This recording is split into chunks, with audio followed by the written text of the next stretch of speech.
Mesdames, Messieurs, je crois que nous allons reprendre nos travaux. Il y a 3 communications cet après-midi et nous allons commencer par celle de M. Philippe Richard, que nous remercions tous pour l'organisation magnifique de ce colloque. Donc Philippe Richard est quelqu'un que je connais bien puisqu'il a été mon étudiant, je dirais pas depuis le biberon, mais enfin depuis quand même un certain nombre d'années. Il a fait son 2e mémoire de master sous ma direction, sa thèse sous ma direction, il a passé son habilitation avec moi et c'est évidemment un grand spécialiste de Bernanos qui a publié 2 beaux livres sur Bernanos, sa thèse sur le rapport de Bernanos à la pensée carmélitaine et puis un livre plus philosophique, Tombé de tout son corps, philosophie de Bernanos. Et enfin, un livre qui est à paraître, je pense, l'année prochaine aux éditions Honoré Champion, qui est l'essai de son travail d'habilitation et qui s'intitule Figure bafouée et qui est une comparaison entre la manière de Bernanos et la manière du peintre Rouault. Je lui laisse donc la parole pour le sujet qu'il a choisi, qui est le grand désir de la pureté. Merci beaucoup.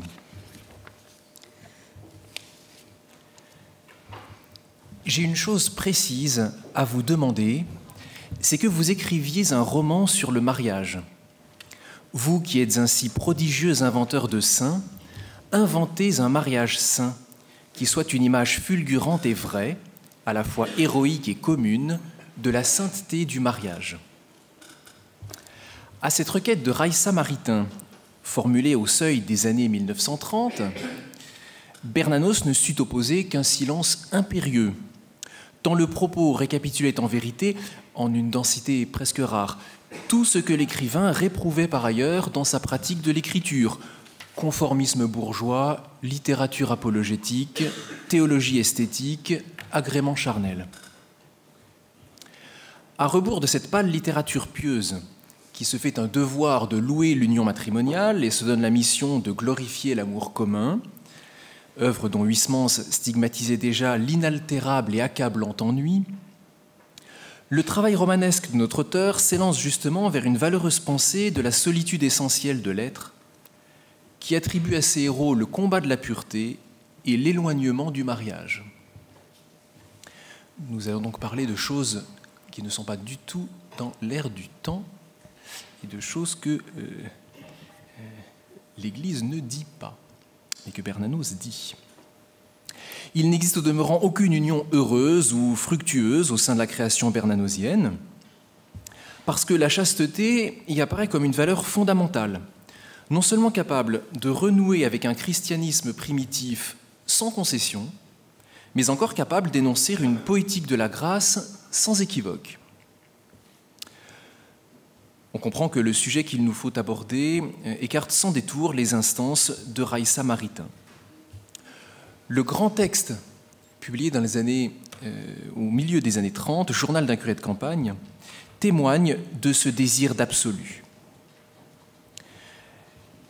Je voudrais donc que nous observions comment la création narrative s'est réveillée un instinct catholique, comment l'esprit d'enfance implique une pureté unique, et comment l'écriture littéraire s'est enseignée le discours théologique. Alors, sur le réveil de l'instinct catholique, je cite l'interview à Frédéric Lefebvre de 1926, publiée dans les Nouvelles littéraires.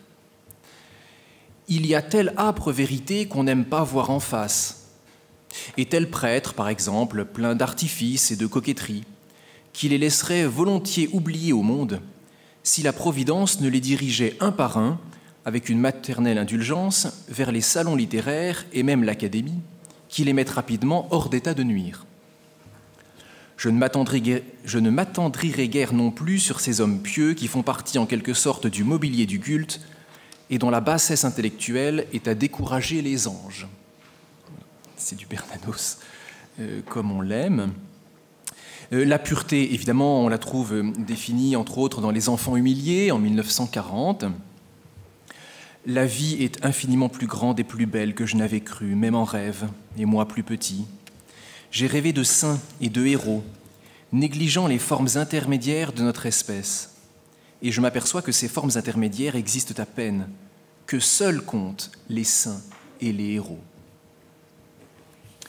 Et sur l'enseignement du discours théologique par l'écriture littéraire, Je cite à nouveau l'interview à Frédéric Lefebvre. Frédéric Lefebvre demande à Bernanos « Vous pensez que le romancier peut apporter son concours aux théologiens ?»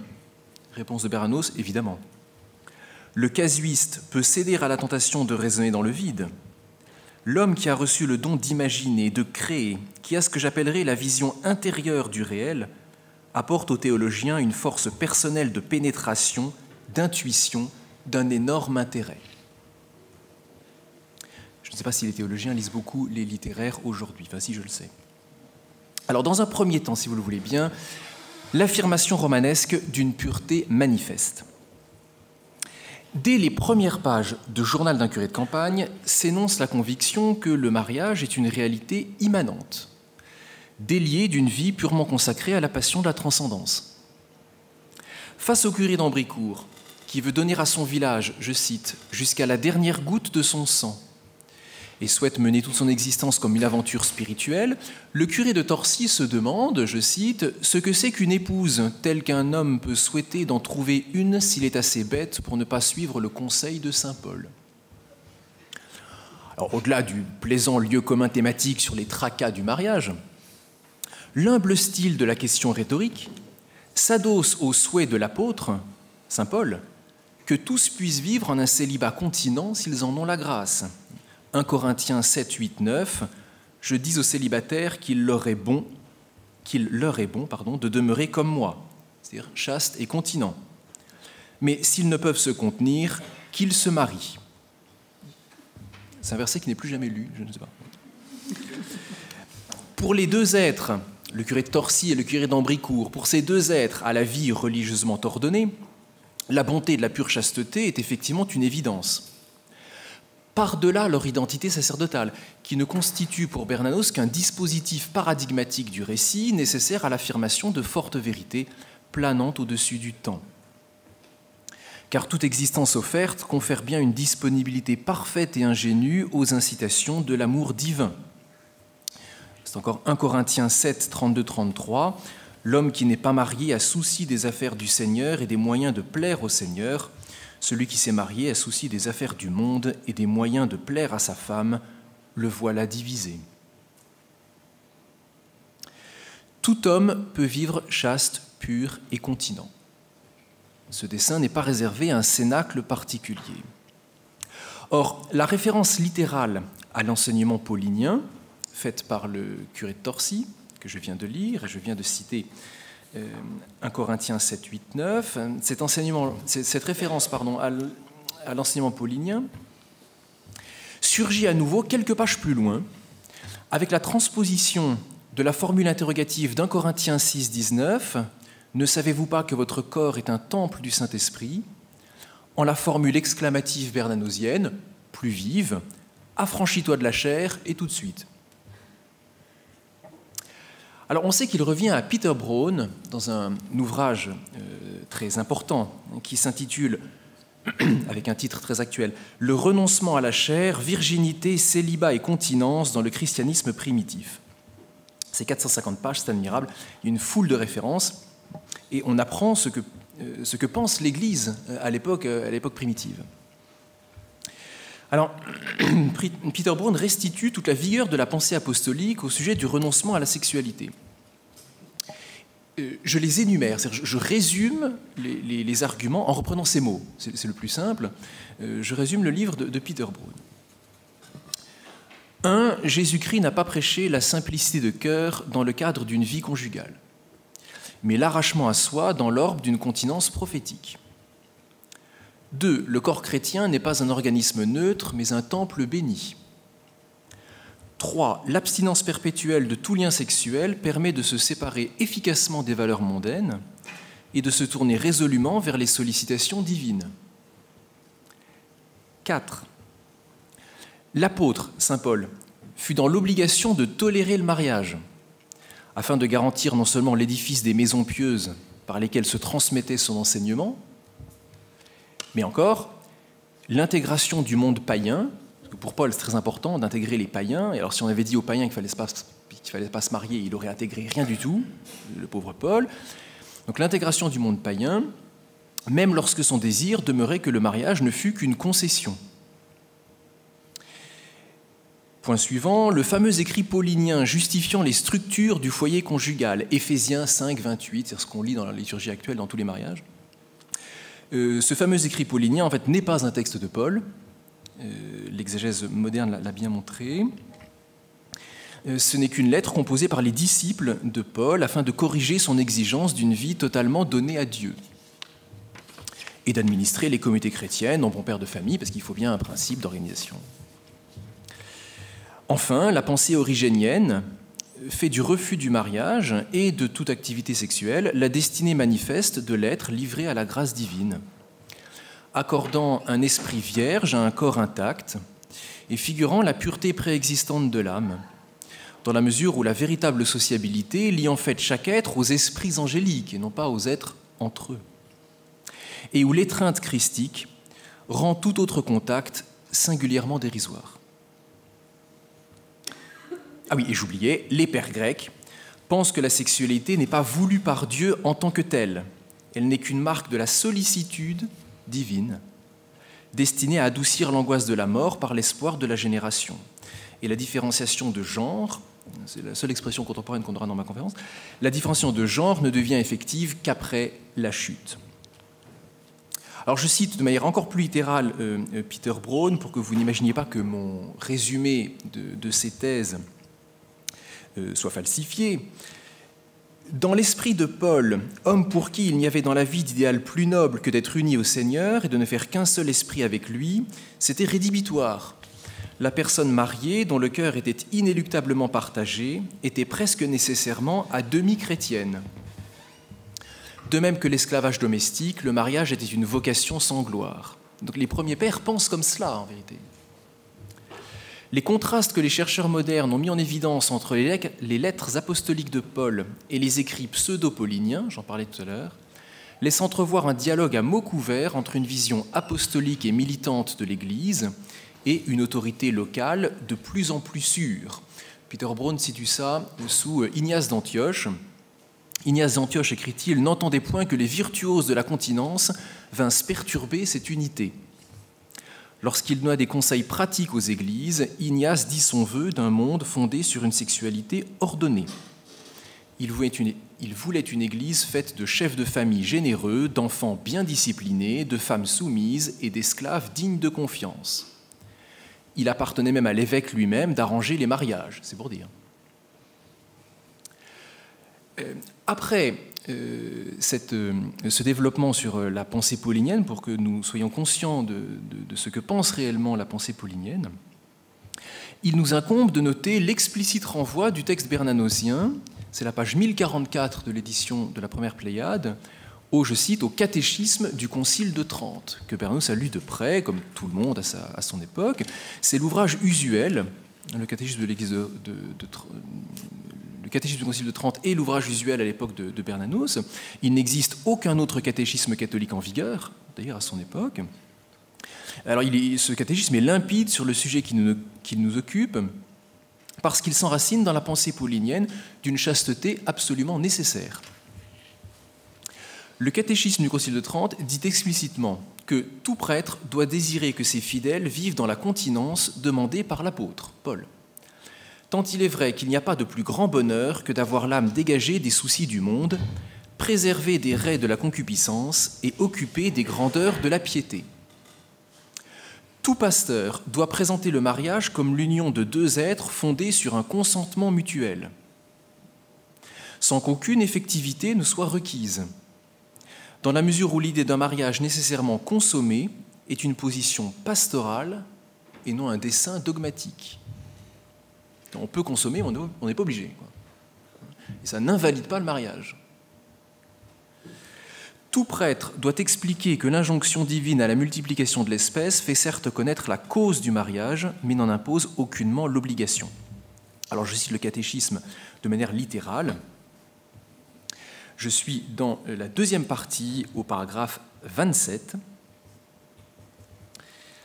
Le genre humain étant multiplié comme il l'est, non seulement personne n'est tenu par aucune loi à se marier, mais encore la virginité est hautement célébrée et conseillée dans nos saints livres comme supérieure à l'état du mariage, c'est-à-dire comme un état plus parfait et plus saint. Voilà donc l'ambiance dans laquelle vit et écrit Bernanos. Alors pour ceux qui sont attentifs à la pensée apostolique et à la pensée tridentine, évidemment. Or, le curé d'Ambricourt, aucunement préoccupé par le seul état de son âme, se montre en fait très soucieux de la pureté et de l'innocence des âmes enfantines qui lui ont été confiées. Lors d'un enseignement du catéchisme, il présente en ce sens la présence divine, non comme une entité abstraite, mais, je cite, comme un merveilleux ami vivant, qui souffre de nos peines, s'émeut de nos joies, partagera notre agonie, nous recevra dans ses bras, sur son cœur. Il montre ainsi que Dieu est une présence réelle et incarnée par la vertu de cette accumulation paratactique, un merveilleux ami vivant qui souffre de nos peines, s'émeut de nos joies, partagera notre agonie, nous recevra dans ses bras, sur son cœur, qui semble mimer l'enlacement amoureux de l'être par la divine charité, jusqu'à l'établir comme une seule altérité possible de tout élan amoureux, par le biais de cette chute de rythme binaire qui redonne à l'amour sa vraie nature, dans ses bras, sur son cœur. Le véritable amour étant Dieu, quoi. Mais évidemment, il souffre, ce personnage, de constater que son discours ne rencontre qu'indifférence. Je cite, « J'ai tout de suite senti la résistance des garçons, je me suis tu. Après tout, ce n'est pas leur faute. Si à l'expérience précoce des bêtes, inévitable, s'ajoute maintenant celle du cinéma hebdomadaire. Quand leur bouche a pu l'articuler pour la première fois, le mot amour était déjà un mot ridicule, un mot souillé qu'ils auraient volontiers poursuivi en riant. Les garçons, donc on le comprend, sont instruits par la sexualité des animaux que leur environnement leur montre à volonté, nous sommes à la campagne. Les jeunes gens ont l'impression que cette nature brute les concerne aussi, ils sont dépravés par la luxurieuse industrie des salles obscures, qu'aurait dit Bernanos aujourd'hui, ils ne voient pas que le monde leur fait prendre le mirage pour la norme. Appesantis par de viles pensées, pour le dire autrement, ils ne comprennent plus ce qu'est l'amour et ce qu'est Dieu.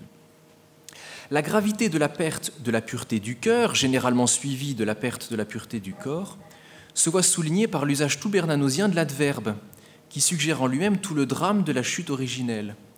Dès qu'est prononcé le mot amour, la vérité en est déjà avilie. Quant aux jeunes filles qui lui avaient donné quelque espoir, alors elles se montrent plus décevantes encore. Elles n'ont guère plus d'innocence et souhaitent confondre le pauvre abbé en lui confiant qu'on ne l'écoute que parce qu'il est beau. Alors le récit va revenir souvent sur la cause de ces pensées coupables en une ligne toujours strictement paulinienne, 1 Corinthiens 3.3, « Du moment qu'il y a parmi vous jalousie et dispute, n'êtes-vous pas charnel ?» Et le récit saura pointer la perte de la pureté à l'horizon de tout comportement affligeant, y compris au détour d'une chute de paragraphe lorsque la conclusion n'est pas forcément attendue. Comme c'est souvent le cas chez Bernanos, il y a souvent des clausules assez inattendues, mais qui prennent par conséquent un relief prophétique. Je cite, « Les manières de mademoiselle Chantal ne me plaisent guère.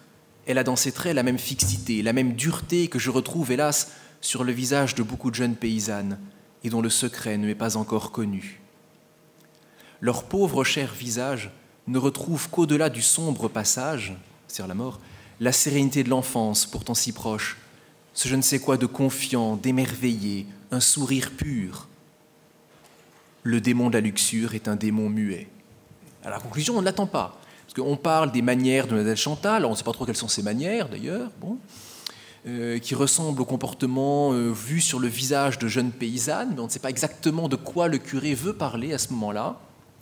Et après 3 points de suspension, le démon de la luxure est un démon muet. Bon, donc là c'est clair, on voit très bien de quoi veut parler le narrateur. Cette répétition finale, le démon de la luxure est un démon muet, associant le diable et l'impureté en une forme sentencière, assez marquante je crois, semble ici préparé par de modestes effets d'écho qui nous y conduisent par vagues successives, manière et guerre, fixité et dureté, visage et passage, avant que l'aposiopèse ne vienne mettre en valeur la forte conviction du personnage en la faisant précéder d'un temps de silence, ces points de suspension qui sont fréquents chez Bernanos et qui signalent toujours quelque chose d'important. On pourrait songer encore à cette autre sentence, également rehaussée de rythme binaire, dans une tonalité apocalyptique. La misère et la luxure, hélas, se cherchent et s'appellent dans les ténèbres, ainsi que deux bêtes affamées.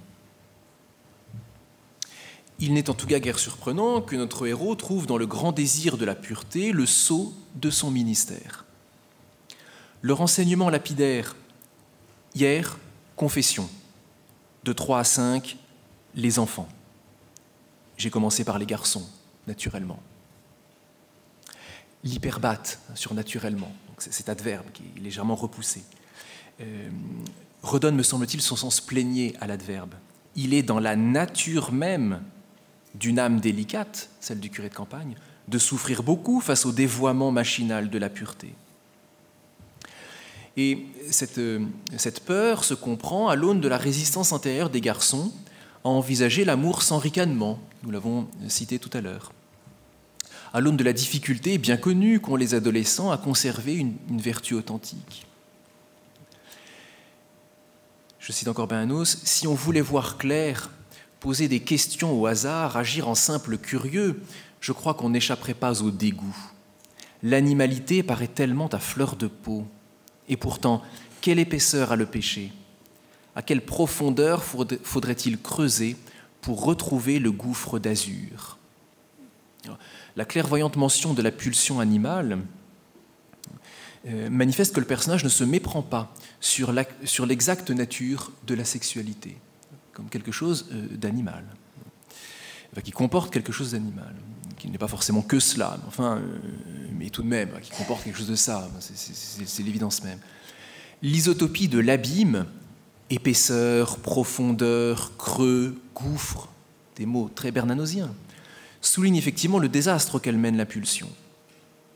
Le curé confiera d'ailleurs « La luxure me fait peur, l'impureté des enfants surtout », à nouveau point de suspension. Ajoutant qu'il faut aborder ce malheur avec délicatesse, pour ne pas en aggraver les conséquences, faire droit à la honte du pécheur. Le curé d'Ambrécourt refuse pourtant de pactiser avec la concupiscence. Je cite, « Cela ne m'empêche pas de détester cette conspiration universelle, ce parti pris de ne pas voir ce qui pourtant crève les yeux, ce sourire niais et entendu des adultes en face de certaines délicatesses qu'on croit sans importance parce qu'elles ne peuvent s'exprimer dans notre langage d'homme fait. L'expérience, hélas, nous démontre qu'il y a des désespoirs d'enfants. Et le démon de l'angoisse est essentiellement, je crois, un démon impur. » C'est très bernanosien. Après avoir dénoncé quelque chose, Bernanos toujours a beaucoup de compassion pour ceux à qui on n'a pas dit que les choses étaient importantes. Et c'est là une saisie typiquement bernanosienne, je crois, de l'enfance humiliée. Bernanos s'emporte en un sens contre l'universelle conspiration des imbéciles, qui déclarent que rien n'est grave, parce qu'ils n'ont eux-mêmes su résister à rien. Il s'emporte contre l'accommodement général des lâches, qui pensent que rien n'est dommageable, parce qu'ils ne croient eux-mêmes plus en rien. Et Bernanos montre très bien que cela réduit les jeunes gens à une terrible solitude lorsqu'ils éprouvent de la honte, de manière naturelle et peut-être inconsciente. Il est vrai que l'enfance sait pertinemment que certaines routes sont sans retour. Ce sont les adultes qui pensent que certaines routes que toutes les routes ont toujours des retours. Mais les enfants savent que ça n'est pas vrai. La double allitération en dentale et en sifflante de détester cette conspiration en face de certaines détresses qu'on croit sans importance souligne le passage et met en valeur l'advenue de la chute qui associe exemplairement les deux démons de l'angoisse et de l'impureté en une ressaisie qui a tout non d'un moralisme terne, mais d'une affection théologale. En 1940, Bernanos écrira encore « Il est peu d'hommes qui, à une heure de la vie, honteux de leur faiblesse ou de leur vice, incapables de leur faire front, d'en surmonter l'humiliation rédemptrice, n'aient été tentés de se glisser hors d'eux-mêmes, à pas de loup, ainsi que d'un mauvais lieu. » C'est dans les enfants humiliés.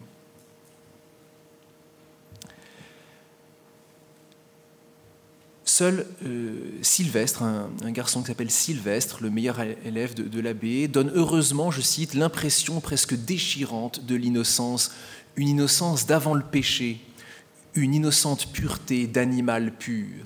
On retrouve la mention à l'animalité mais ici une forme d'animalité antélapsaire, c'est d'avant le péché, avec cette oxymore étonnante d'animal pur. Et puis le polyptote sur innocent, l'impression presque déchirante de l'innocence, une innocence d'avant le péché, une innocente pureté d'animal pur. Alors, on le voit, le romancier recrée un monde exemplaire. Mais alors pourquoi fait-il cela ? C'est la question qu'il nous faut aborder. Et surtout, comment peut-il le faire ? D'où cela lui vient ? Alors, Bernanos connaissait les ouvrages de son conseiller spirituel, le bénédictin Jean-Martial Besse, qui accordait dans ses écrits justement une importance cruciale à la pureté. Dom Besse a consacré un texte aux moines orientaux, qui s'appelle « Les moines orientaux antérieurs au concile de Chalcédoine ». C'est intéressant parce que Dom Besse étudie donc l'âge apostolique, vous l'avez compris, on est au concile de Chalcédoine 451, donc on est avant 451. Alors, je me suis d'abord dit que peut-être Bernanos n'avait pas lu Dom Besse, mais qu'il en avait entendu parler en discutant avec Dom Besse et en correspondant avec Dom Besse. Et puis en regardant les textes, j'ai retrouvé des expressions tout à fait semblables. Donc, manifestement, il est très probable que Bernanos ait lu Dom Besse, sur lequel il a écrit un article lui-même. On y reviendra. La mention que je citais tout à l'heure, l'être assez bête pour ne pas suivre le conseil de saint Paul, c'est le curé de Torcy qui disait cela, semble traduire de façon vigoureuse cet avis historique très sérieux de Dom Besse, que je cite, leur estime, donc les premiers moines, avant le concile de Chalcédoine, leur estime pour la chasteté leur faisait mépriser l'état du mariage et ceux qui s'y étaient engagés. Je ne suis pas en train de dire qu'il faut mépriser le mariage. Je suis en train de dire qu'à l'âge apostolique, c'est la pensée qui était dominante. La conviction d'une virginité gardienne de l'acte de croire, que l'on trouve chez Bernanos, je cite, « Je n'ai pas perdu la foi parce que Dieu a daigné me garder de l'impureté. » On a un rapport cause-conséquence qui est extrêmement clair. Je n'ai pas perdu la foi parce que Dieu a daigné me garder de l'impureté. Dit autrement, se garder de l'impureté, c'est préserver aussi la foi. Donc on trouve ça dans les notes du curé d'Ambricourt, et ça paraît adapté, alors, au prix d'une inversion des termes à la portée remarquablement psychologique, ce jugement de théologie de Dom Besse, que je cite, « La foi et la chasteté sont étroitement unies. Les tentations charnelles les plus violentes sont en règle générale précédées et occasionnées par des pensées contraires à la foi. » Ça a l'air un peu théorique. Bernanos ne théorise pas dans ses romans. Il transpose tout cela en situation, avec des personnages, bien sûr, sur quoi il est véritablement romancier. Mais on a le même acquis. La notation confiante du curé d'Ambricourt, « La pureté est une des conditions mystérieuses mais évidentes », l'expérience l'atteste, de cette connaissance surnaturelle de soi-même en Dieu, qui s'appelle la foi, permet au prêtre de souligner tout le sérieux de la vie spirituelle et semble encore mimer cette position plus didactique de Dom Besse, que je cite, « Cet état extraordinaire où l'homme, oublieux de son sexe et de ses faiblesses naturelles, aurait mené la vie d'un ange captif dans un corps, et assurant que le Seigneur est évidemment capable d'établir sa créature par un effet de sa grâce dans cette pureté parfaite. »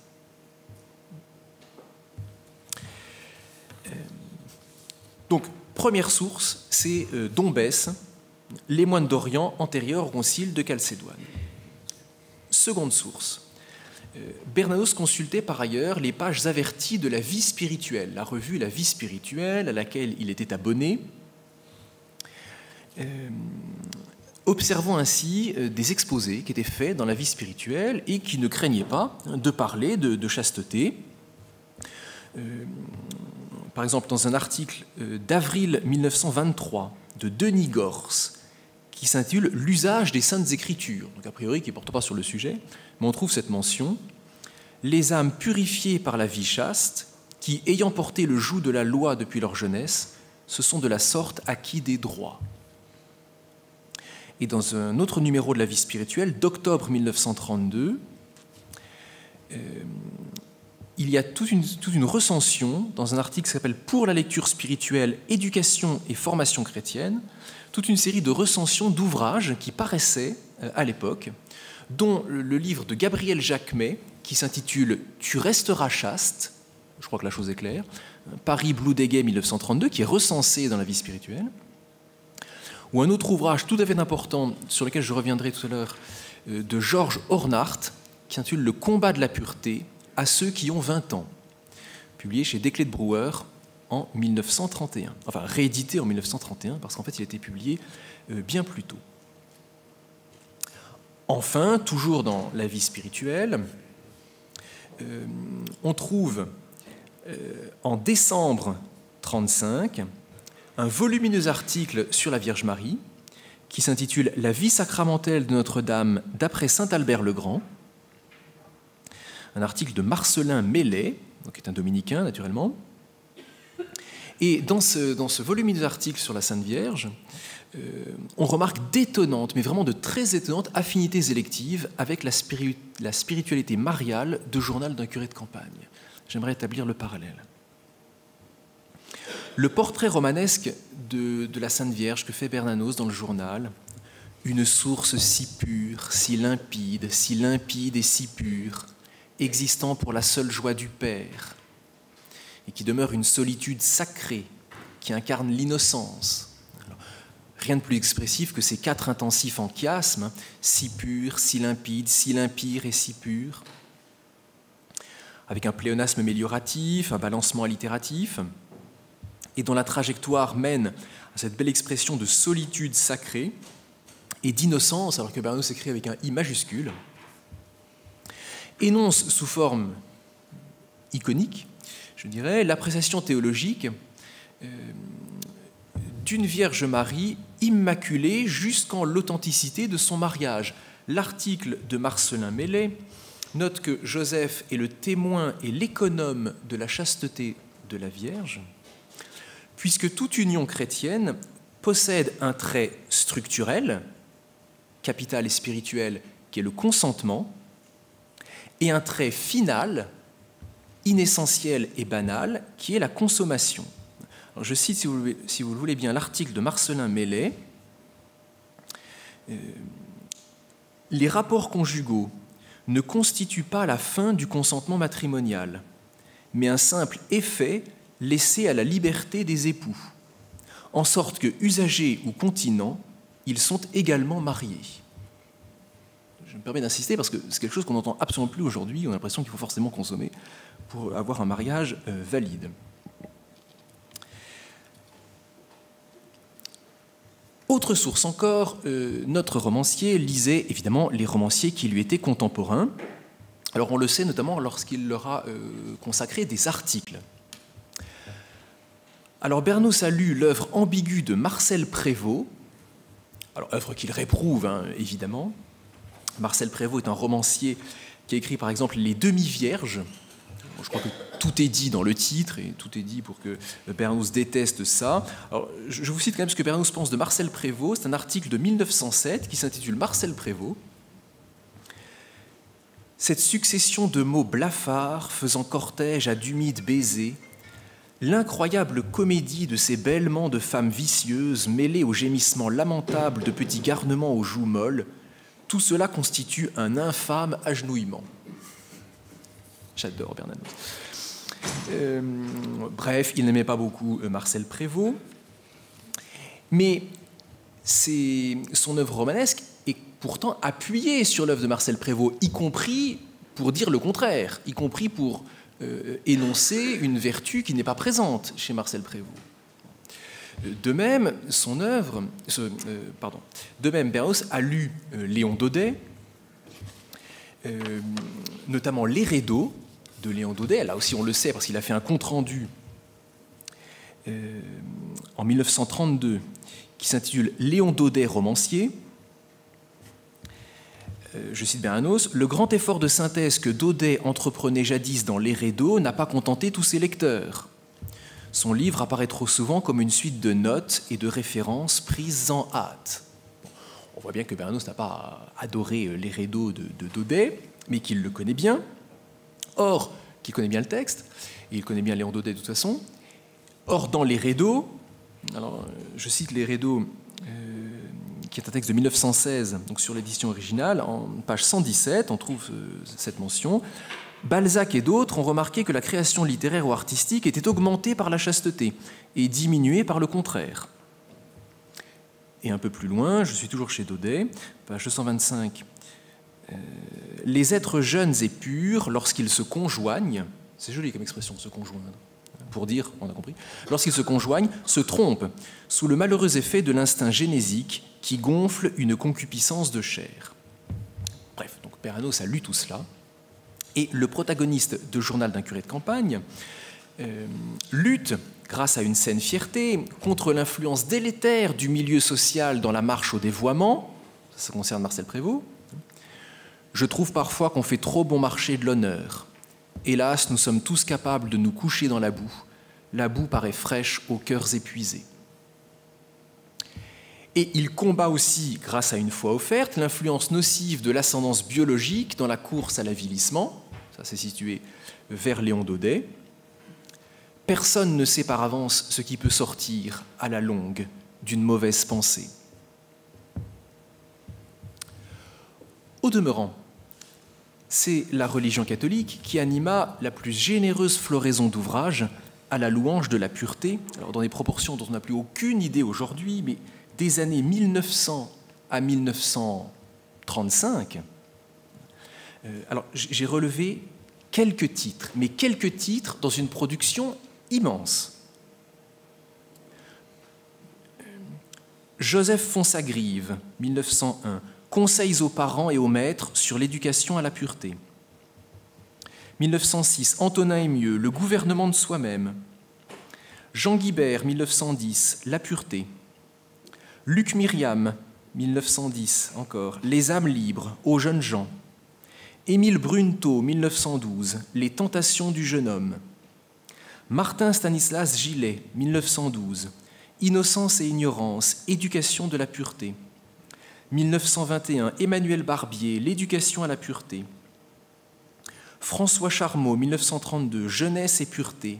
Je pourrais les lister pendant un quart d'heure. Des ouvrages qui ont été édités, réédités, parfois 7, 8, 9 fois, avec des éditions et des rééditions, donc des livres extrêmement diffusés. Donc les gens lisent cela.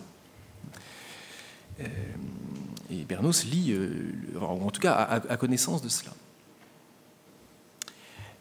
On le sait parce que Bernanos parle dans un article intitulé, c'est intéressant, « Le dernier livre de Dombès », on parlait de Dombès tout à l'heure, un article de 1914. Bernanos écrit ceci: « On voit les effets de la pensée kantienne et du système évolutionniste », alors je ne vous dis pas ce que Bernanos pense de la pensée kantienne et du système évolutionniste, c'est trop évident, dans cette morale démarquée dont M. Payot veut nourrir les jeunes Français. Quelle est la définition du recteur de l'université d'Aix? La morale, écrit-il, est pour l'individu le moyen de communier avec l'humanité. Il y a aussi l'expression communier avec l'humanité, je vous laisse à penser ce que Bernanos en pense. Mais en tout cas, ce M. Payot écrit en 1893 un ouvrage intitulé « L'éducation de la volonté », texte constamment réédité depuis 1893, qui en est à son, tenez-vous bien, 76e tirage en 1948, lorsque meurt Bernanos. Alors ce texte a été lu en détail par Bernanos, et même s'il n'est pas complètement d'accord sur l'ouvrage, notamment le point de vue kantien qui ne lui plaît pas du tout, pourtant on trouve des points de convergence. Par exemple, lorsque Payot écrit, c'est la page 212 de l'édition de 1893 chez Alcan, « Il faut lutter contre le désir. Il est vrai que la victoire est difficile. Elle est le suprême triomphe de la maîtrise de soi.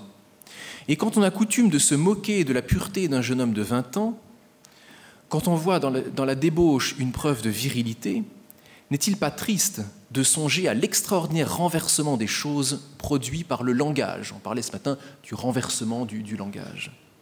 Voilà.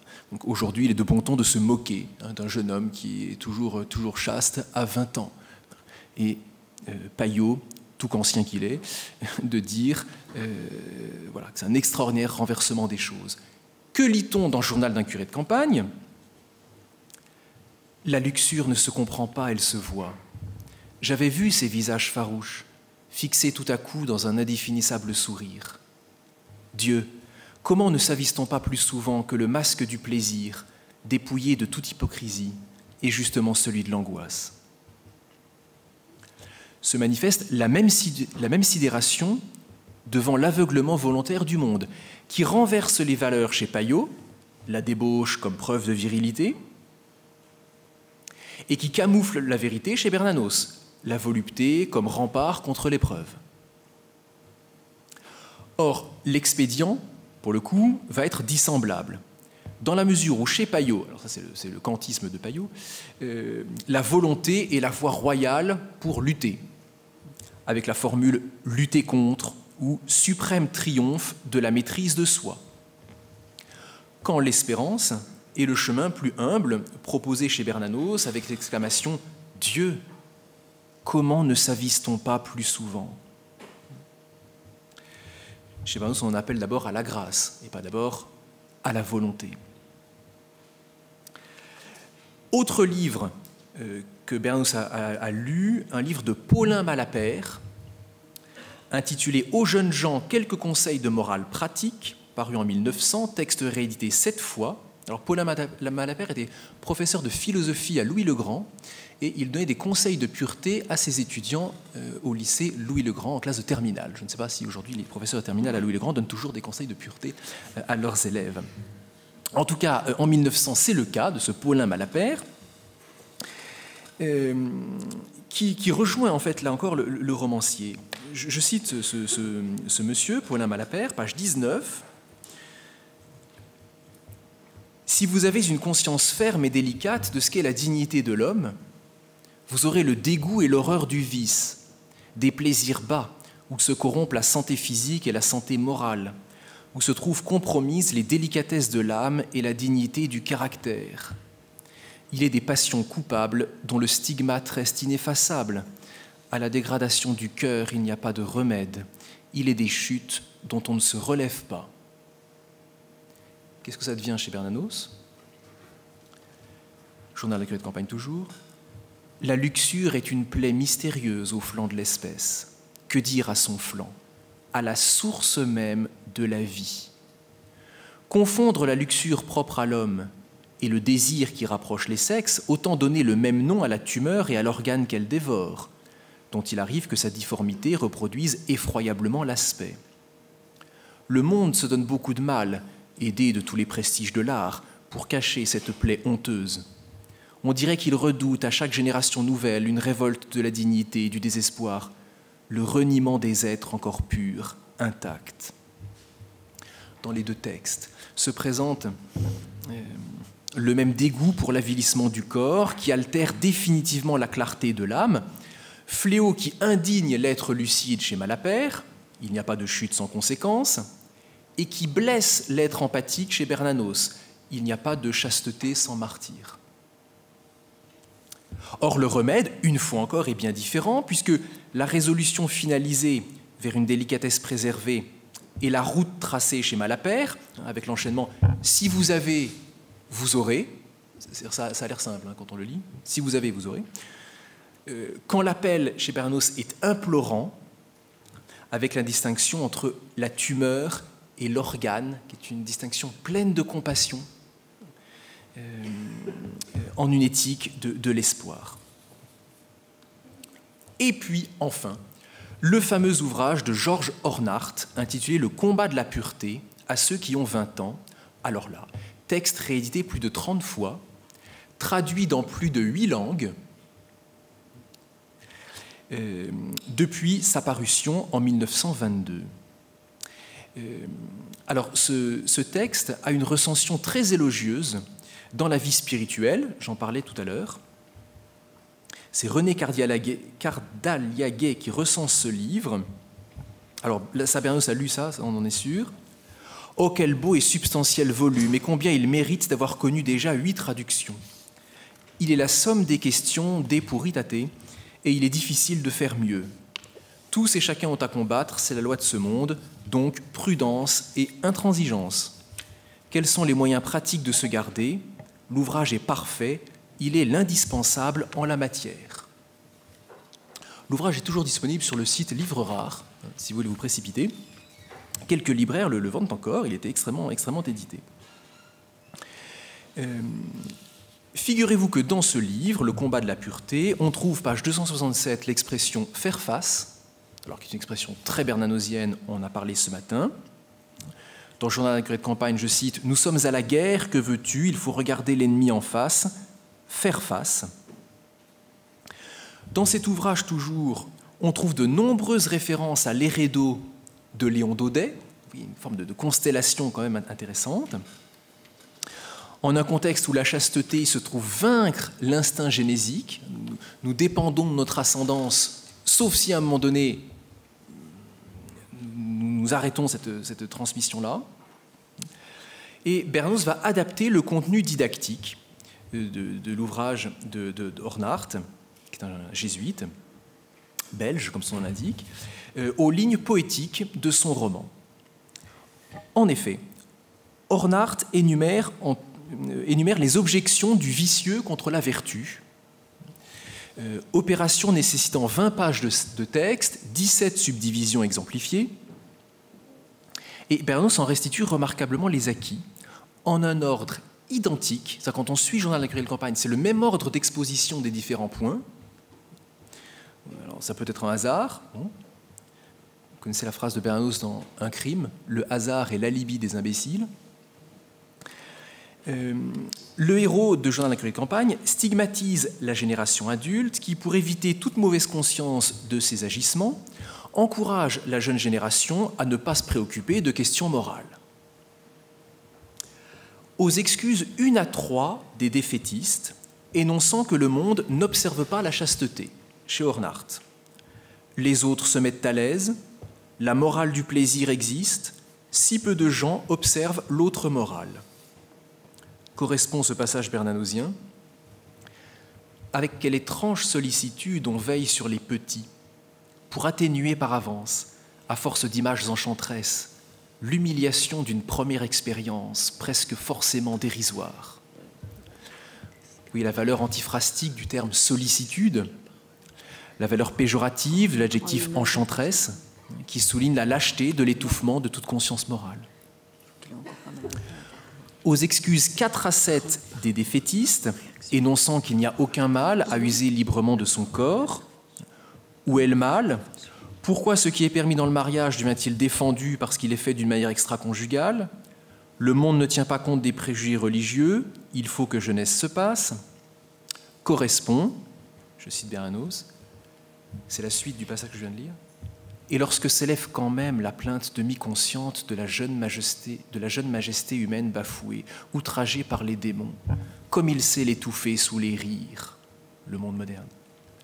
Quel dosage habile de sentiments et d'esprit, de pitié, de tendresse, d'ironie, quelle vigilance complice autour de l'adolescence.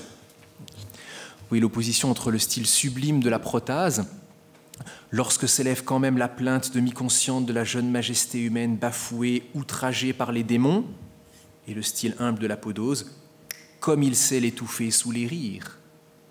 L'accumulation des moyens hypocrites qui déclinent, je cite, le dosage habile de la rouerie, souligné grâce à la double exclamation. Aux excuses 8 à 14 chez Hornart, énonçant le désir de liberté d'une jeunesse sûre de son pouvoir, vous ne comprenez plus certaines choses, je veux connaître tout par moi-même, je ne suis plus un enfant, personne n'en saura rien, je veux être libre, que faites-vous du droit au bonheur? Correspond chez Bernanos que des milliers d'êtres passent leur vie dans le désordre et prolongent jusqu'au seuil de la vieillesse, parfois bien au-delà, les curiosités jamais assouvies de l'adolescence. Je ne le nie pas, certes, mais qu'apprendre de ces créatures frivoles? Avec cette association, chère à l'auteur, entre l'adolescence et la décadence, Bernanos fait une différence très nette entre l'enfance et la décadence. Alors, ça n'a strictement rien à voir pour lui.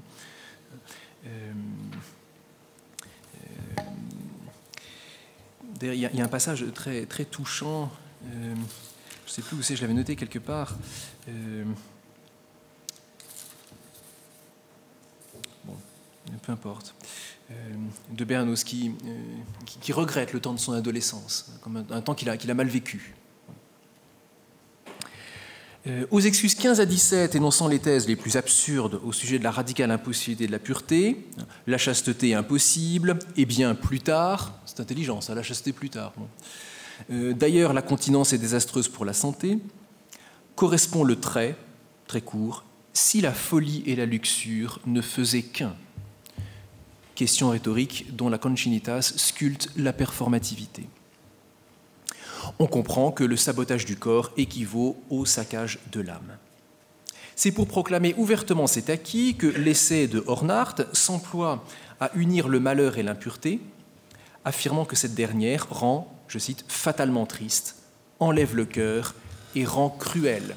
Or, dans le journal d'un curé de campagne, les enfants que le curé suspecte d'être touchés par l'impureté se montrent cruels, précisément, et notamment avec lui.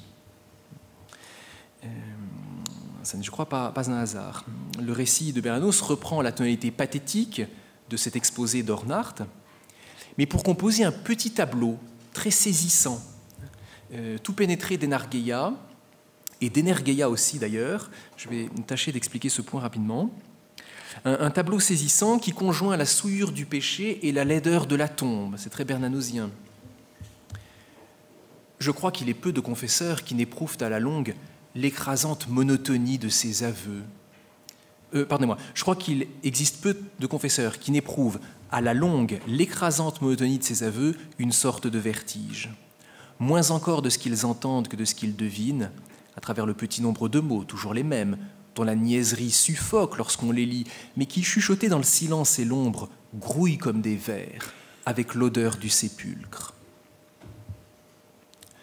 Ouvert par le verbe d'expérience éprouvée, le segment recourt bien à l'énergie rhétorique pour affirmer l'oppression du prêtre par la formule « la longue, l'écrasante monotonie de ses aveux » qui forme épithétisme.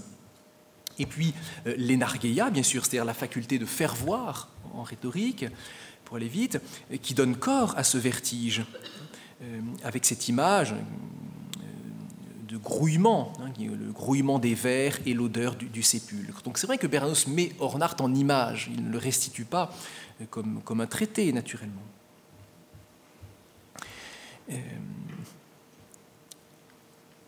Et puis, lorsqu'Hornart enfin évoque le fait que l'immense convoitise est toujours suivie d'un immense dégoût, Bernanos écrit « Si la répugnance est trop forte, si la précieuse petite créature, sur qui veillent encore les anges, prise de nausée, essaie de vomir, de quelle main lui tend-on le bassin d'or, ciselé par les artistes, serti par les poètes, tandis que l'orchestre accompagne en sourdine d'un immense murmure de feuillage et d'eau vive ses hoquets. »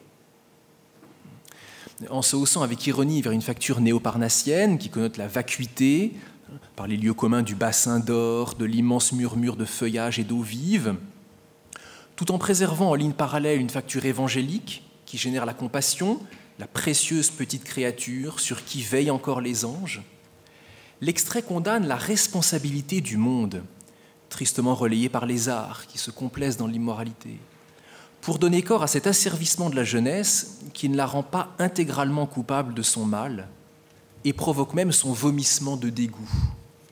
Mais au lieu de l'assister, le monde moderne, dit Bernanos, lui dit « mais ça n'est pas grave, ça n'a aucune importance, tout cela ». Alors, Hornart voyait quand même qu'il existe deux types de lecteurs, bien sûr, et il faisait pour les encourager. Deux sortes d'âmes se tiennent au pied de la croix, dit-il, à côté des Immaculés, Saint Jean. Il y a les repentants, Sainte Madeleine, et Dieu est toujours plus indulgent que nous ne sommes faibles. Il y a deux sortes d'innocences, écrit-il encore, les innocences jamais perdues, ce sont les plus belles, et les innocences reconquises. Ces dernières sont peut-être plus touchantes. Bernanos façonnera un texte à la magnanimité plus grande encore, un texte superbe, en une pointe estimant que les pécheurs sont continuellement protégés par la grâce. Genèse 4,15, vous savez, quand Yahvé met une marque sur le front de Caïn pour le protéger, et que le monde est assujetti sans pouvoir être comptable de tout. Romains 8, 19, 21, la création a été assujettie à la vanité, non qu'elle l'eût voulu, mais à cause de celui qui l'y a soumise. Bernanos écrit en ce sens: elles sont le jouet des démons, ces âmes qui sont tombées. Elles sont le jouet des démons, peut-être, elles n'en sont pas la vraie proie. Il semble que Dieu, dans je ne sais quel dessein mystérieux, n'ait pas voulu permettre qu'elles engageassent réellement leur âme. Victimes probables d'hérédité misérable, dont elles ne préservent qu'une caricature inoffensive, enfants attardés, marmots souillés mais non corrompus, la Providence permet qu'elles bénéficient de certaines immunités de l'enfance. Enfance humiliée, inféodation héréditaire, antimanichéisme. Toute la vision du romancier se tient là, avec ce renversement très, très beau de cette innocence perdue qui est malgré tout protégée, qui équivaut quasiment innocence maintenue. Oui, cette écriture de la délicatesse qui procède par modeste modalisateur, peut-être, il semble, je ne sais quel dessein mystérieux, probable, et qui chemine par de calmes assonances, semble, présente, enfant, providence, enfance, qui transforme ici clairement en esthétique théologique ce qui n'était chez Hornart qu'éthique pédagogique. Ce style romanesque de la compassion ne nous surprendra pas si nous comprenons l'absolu primat de la grâce qui colore l'œuvre littéraire de notre auteur. Quand on lit Hornart, alors c'est les jésuites du début du siècle, c'est le semi-pélagianisme de l'ordre au début du siècle. Dans le combat de la pureté, on trouve « qui veut peut ». Je sortirai de mes misères, je le veux. Cela dépend de moi. Et Bernanos, dans le journal de la Cure de campagne, la Providence permet qu'elle bénéficie de certaines immunités de l'enfance. Alors ça, je crois, c'est l'augustinisme théologique de notre auteur. Lorsqu'on lit chez Augustin la prédestination des saints, je cite Augustin, « Il est exigé que par l'esprit nous fassions mourir les œuvres de la chair, et ce qui nous est offert, c'est de vivre. Dirons-nous que la mortification des œuvres de la chair n'est pas un don de Dieu, et que nous ne confessons pas qu'elle est un bienfait de Dieu, puisque nous entendons qu'elle est exigée de nous avec la promesse de la vie, si nous l'accomplissons? C'est ici l'erreur condamnable des pélagiens que l'apôtre, saint Paul évidemment, réduit immédiatement au silence, afin que nous ne croyions pas que nous mortifions les œuvres de la chair par notre esprit et non par Dieu. » Eh bien, Bernanos, de la même manière, croit que on ne s'en sort pas que par la volonté. Il faut vouloir quand même, évidemment. Il faut pas vouloir, il faut désirer. C'est pas pareil. Il faut désirer, avoir ce grand désir de la pureté. Et ensuite, c'est Dieu qui fait, si on le désire. Parce que, si on a le désir de Dieu, eh bien, Dieu fait à notre place. Contrairement à l'aspect très militant de ce livre, qui a pourtant des mérites, du jésuite Hornart. Je signale entre parenthèses que Bernanos n'a pas un très bon souvenir de son passage chez les jésuites à la rue de Vaugirard. Albert Béguin, dans son petit Bernanos par lui-même, écrit « Il fallait bien instruire l'enfant que l'on mit en pension à Paris chez les jésuites de la rue de Vaugirard. Il en avait gardé un souvenir épouvanté, que jamais il ne put se réconcilier tout à fait avec ces messieurs de la compagnie. Il leur eût pardonné l'hostilité acharnée de leur revue à tous ces ouvrages, plus aisément que le vieux cauchemar d'un système scolaire qui, dira-t-il, semblait uniquement construit pour vous prendre en défaut et pour cultiver la mauvaise conscience. » Je conclus en disant qu'évidemment, Bernanos ne cultive pas notre mauvaise conscience, au contraire, il nous offre à contempler un idéal magnifique pour que nous en soyons nourris. Il transpose ces théoriques dans un principe d'incarnation qui lui est propre, qui est le principe du romancier, ce en quoi il est bien romancier de la grâce. Merci beaucoup.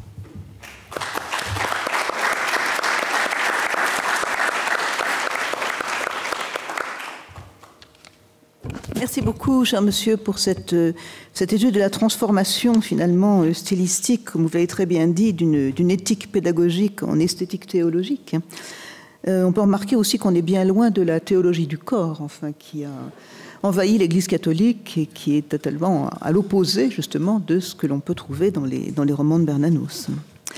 Alors, je crois qu'on va tout de suite procéder aux questions. Si certains d'entre vous ont des questions à poser ou des choses à ajouter.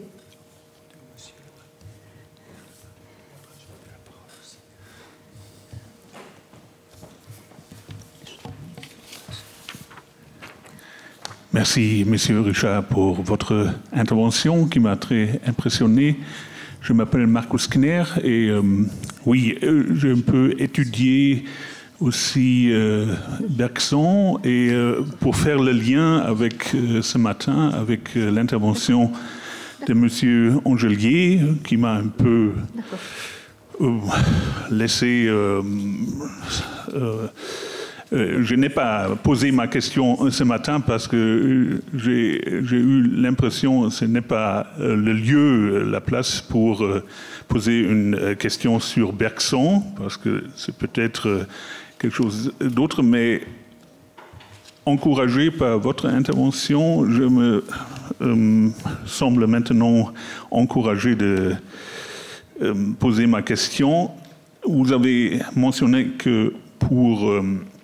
Bernanos, le saint et le héros sont très importants dans les années 1940 et peut-être il y a une influence de Bergson sur cette image du saint et du héros chez Bernanos à cause oui, de la publication des deux sources de la morale et de la religion en 1932.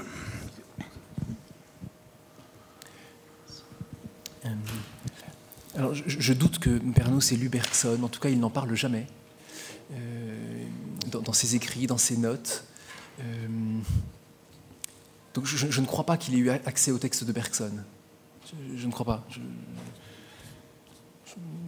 Je n'ai pas l'impression, non. Je voudrais aussi prendre la parole. Merci Philippe pour ton intervention. J'en éprouve quand même un certain malaise. Et je pense que c'est à cause d'un brouillage lexical entre virginité et chasteté.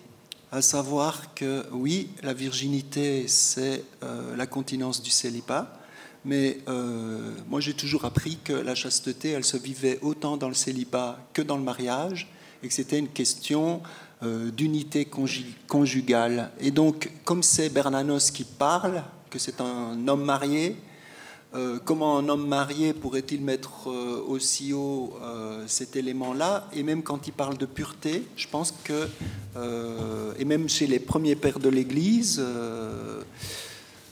il y a un élément là qui me... une espèce d'insistance unilatérale qui me choque, en fait. Voilà. Bien sûr. Alors, ma réponse sera un peu en deux temps. D'une part, alors Bernanos est un homme marié, effectivement, il a 6 enfants, on le rappelle. Mais alors, il faut faire une différence, je crois, entre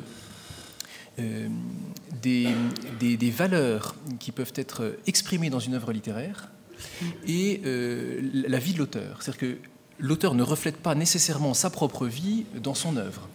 Et il peut, dans tel ou tel roman, ce que fait par exemple Bernanos dans le journal de campagne, je crois, exprimer par la bouche d'un personnage des idéaux qui par ailleurs lui tiennent à cœur, même s'il a fait un choix de vie, pour X raisons, qui ne correspond pas exactement aux valeurs dont il est question.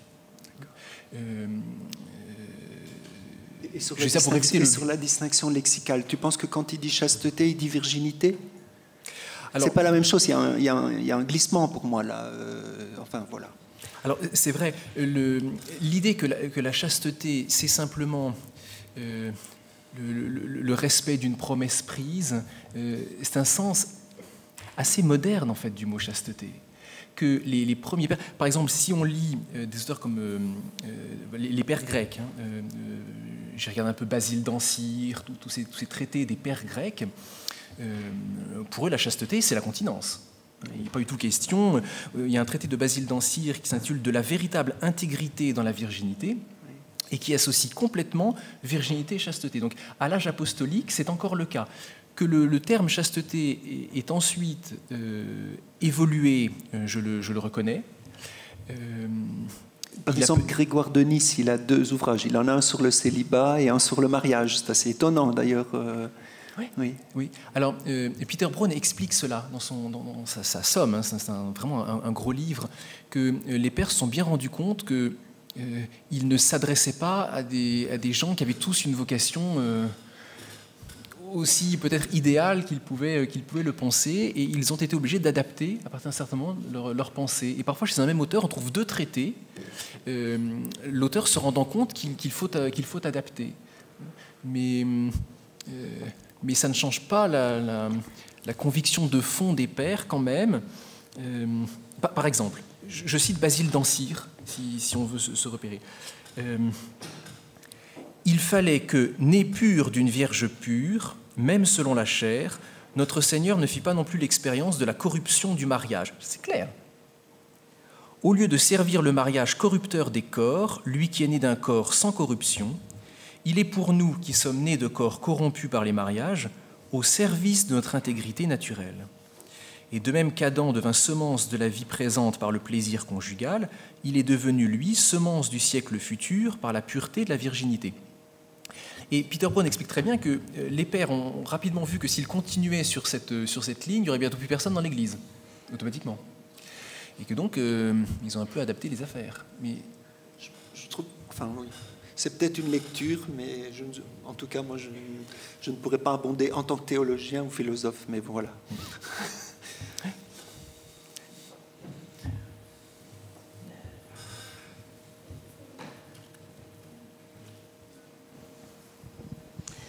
Bonjour, merci beaucoup pour votre intervention et merci aussi, Monsieur Mécène, pour votre question et malaise, parce que moi j'ai effectivement ressenti beaucoup ça en fait en vous écoutant. Je me pose la question, je trouve que quand on entend cette question de la vocation comme la vocation pure étant la vocation finalement de la chasteté, de la virginité, est-ce que, alors là on parle de Bernanos, hein, moi je ne suis pas du tout une spécialiste de Bernanos, ni philosophe d'ailleurs, ni quoi que ce soit. Quelque part, je veux dire, alors peut-être que les pères de l'Église le disaient, mais cette hiérarchie des vocations, avec une vocation qui serait au-dessus de tout, qui serait se donner à Dieu, et donc ne pouvoir se donner à personne d'autre d'une certaine manière. Donc est-ce que vraiment Bernanos a cette conviction, ou est-ce qu'il a un mariage qui est peut-être malheureux? Je ne sais pas, je ne connais pas la vie privée de Bernanos. Voilà, mais moi j'avais compris que la vocation du mariage pouvait être une vocation extrêmement belle, et que dans ce cadre notamment, justement, alors on peut appeler ça le plaisir de la chair, en tout cas c'est l'union des corps était quelque chose qui était un peu le sommet aussi, qui pouvait être le sommet justement d'une union qui était également divine. Voilà, donc du coup, c'est vrai que ça me pose pas mal de questions de vous entendre. Et du coup, sur le journal d'un curé de campagne, je me demandais s'il n'y avait pas une autre lecture qui serait en fait un peu comme on dit parfois, le démon se cache là où on l'attend le moins. Est-ce que cette vision du curé de campagne, elle n'est pas un peu extrémiste d'une certaine manière? Est-ce que c'est pas dans le regard du curé qu'il y a des choses qui se passent et qui sont vues comme l'extrême luxure, alors que peut-être que pas tant que ça? Voilà. Et est-ce que Bernanos n'aurait pas pu aussi créer un personnage extrémiste, quand même, d'une certaine manière, recherchant la pureté absolument, mais dans cette recherche de pureté, se perdant aussi, et perdant l'humanité et l'amour des personnes qu'il avait sous les yeux, et en tout cas prétextant les aimer plus qu'eux-mêmes, et donc vouloir pour eux une pureté absolue, alors qu'en fait, ils sont dans la vie aussi, et qu'en fait, dans la vie, ils vont peut-être se marier, être heureux de ça, avoir une vie conjugale extrêmement heureuse. Enfin, voilà. Moi, du coup, je me pose un peu la question de la certitude absolue que ce soit effectivement un idéal de Bernanos, qu'il ait écrit du coup ce livre qui représente son idéal absolu, même si dans sa vie, c'est pas le choix qu'il a fait. Voilà, juste une question comme ça. Alors, Oui, là on est vraiment à nouveau dans la question de l'articulation entre la vie de l'auteur et son œuvre. Ce que je viens de dire ici, dans cette conférence, n'a rien de prédicatif. Ce n'est pas pour dire il faut vivre comme ça. Et d'ailleurs, Bernanos ne le dit pas, puisque, encore une fois, il n'a pas vécu les choses comme ça. Il faut que nous lisions le monde romanesque, enfin que nous le prenions pour ce qu'il est, c'est-à-dire pour une proposition, y compris de thèmes qui nous dérangent un peu, mais qui vont interroger notre propre vie et qui vont nous amener peut-être à la vivre d'une certaine manière. Donc quand on lit un roman, ce n'est pas pour que du jour au lendemain, on vive comme les personnages du roman. Alors je crois que le curé d'Ambricourt n'a rien d'un extrémiste, ô combien pas. Il peut paraître tel si on est bercé, mais depuis toujours, c'est vrai, par la fameuse théologie du corps de Jean-Paul II, à laquelle faisait allusion Dominique Millet tout à l'heure. Alors c'est vrai que ces choses sont absolument inaudibles. Si on est bercé à la théologie du corps, qui présente la sexualité comme chose d'absolument pas animal, comme chose de potentiellement très sain, etc., il faut ne jamais avoir été pris par la sexualité pour dire qu'il n'y a pas d'animalité dans la sexualité. Enfin, bon, donc si on est persuadé au départ que la théologie du corps est la seule voie possible en théologie catholique, on comprend mal. Bien sûr. Si on fait l'effort de se dire c'est une voie, pourquoi pas, je ne vais pas me prononcer sur la pensée de Jean-Paul II aujourd'hui, mais si on se dit bon, c'est une voie, mais il y en a peut-être d'autres, si ce que pose le catéchisme du Concile de Trente n'est peut-être pas forcément absurde, c'est ancien, mais ce n'est pas forcément absurde, mais qu'est-ce que ça peut nous dire ? Comment ça peut déplacer, y compris lorsque ça nous met un peu mal à l'aise peut-être, et j'entends ce que vous dites, madame. Qu'est-ce que la création romanesque va susciter en nous, comment elle va nous faire réagir, et peut-être quelle puissance d'incitation est là, pour que nous puissions non pas l'imiter, il n'est pas question d'imiter l'œuvre, ou voilà, d'avoir une œuvre mimétique, hein, ça n'est pas ça, mais pour se trouver incité, interroger. J'espère ne pas répondre de manière trop générale, mais je dirais cela. Et puis Bernanos a aussi enfin, c'est pas un auteur de 2023, enfin, oui, bien sûr. Donc il faut faire l'effort de le recontextualiser. Oui. Je crois qu'il faudrait peut-être que nous continuions, parce qu'on a déjà... À moins que ce ne soit rapide, monsieur. On continue ? D'accord. Alors, oui.